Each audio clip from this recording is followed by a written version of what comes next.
Okay mga bossing, ngayon magandang araw na naman po sa atin lahat. So welcome back na naman po ulit sa ating video mga bossing. Welcome back sa ating channel.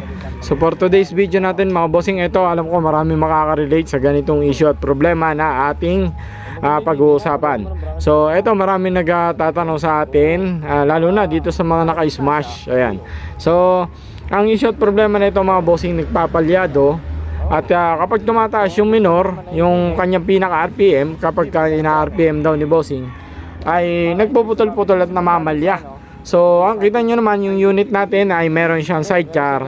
So kapag medyo umuubos na siya ng kambyo, so nagpuputol-putol na yung kanyang andar. So sabi ni boss, hindi daw siya makatakbo ng ayos, lalo na pagka maraming laman o maaaring tatlo yung sakay, so hindi na daw siya makaahon. Okay mga bossing, itong issue na to, alam ko maraming makaka-relate dito. So ito ipapakita ko sa inyo yung issue at problema ng unit ni bossing. Ayan, panoodin po natin mga boss.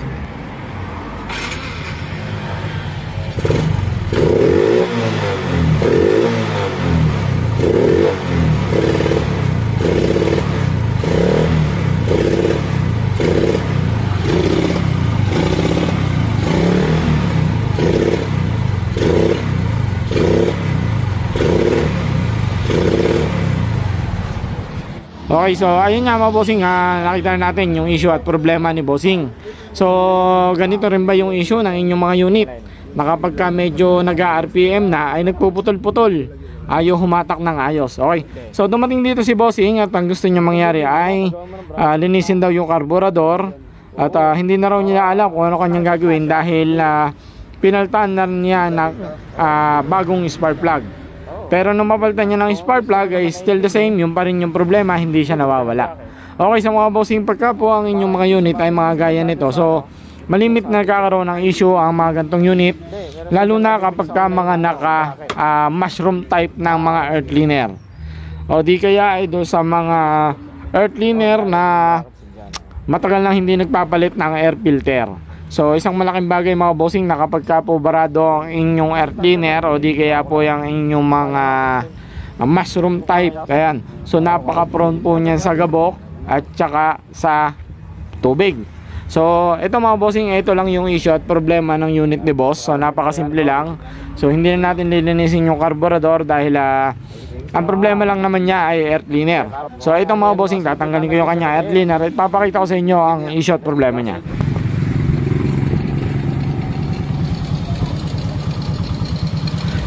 Ayan mga bossing, kung makikita po naman ninyo ang ating air cleaner, pinaka air cleaner, yung ating tinatawag na mushroom type. Ayan, so ang gagawin natin, tanggalin ko lang muna to. And papakita ko sa inyo na mawawala na yung pagpuputol-putol ng andar ng kanyang motor. Okay?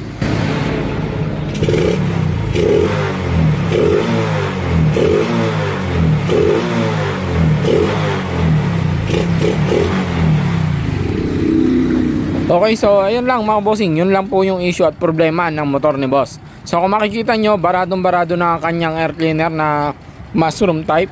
So anong nangyayari ay hindi na po makahigop ng ayos ang ating carburetor. Okay, so sa mga magpapalit ng air cleaner gaya nitong mga mushroom type, wala namang problema mga bossing kung magpapalit kayo ng air cleaner. So mas maganda, kasi ito ginagawa lang ito lalo na dito sa mga smash, kaya tinatanggal yung kanyang pinaka airbox ay dahil pagka kinakabitan ng busina. Yun nga lang mga bossing, pagka bibili po kayo ng mga mushroom type, so mga boss, silipin lang po ninyo muna yung inyong mga mushroom type. So mas maganda na mabibili yung mushroom type ay ganito kaluang yung kanyang pinakabunganga. Mga bossing, mayroong mga nabibili na mushroom type na maliliit yung butas, so maliit pa sa butas ng carburetor. So anong nangyayari, pigil siya, lalo siyang hindi makahigop ng hangin. So ito ulit yung atin. So ganito kasi yung mga stock natin dito sa shop. So yan yung hinahanap ko ng mga mushroom type. Kasi nga ang nagiging issue, kapag pinapalitan ng mushroom type na maliit yung pinakabutas, so bagol, parang anong nangyayari, siya ay nachochok. Okay, so ganito lang yung mga bossing, yung hanapin nyo na mas malaki yung pinakabunganga. Okay, So ayun lang mga bossing, maraming salamat sa inyong panonood.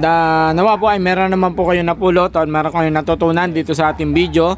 So para doon sa mga naka-air cleaner, ayan, so meron pang mga airbox. So po pwede nyo pong i-check yung inyong mga air cleaner.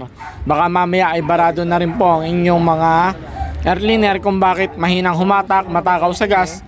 At ayun, nagpuputol-putol na ang takbo ng inyong mga unit. Okay?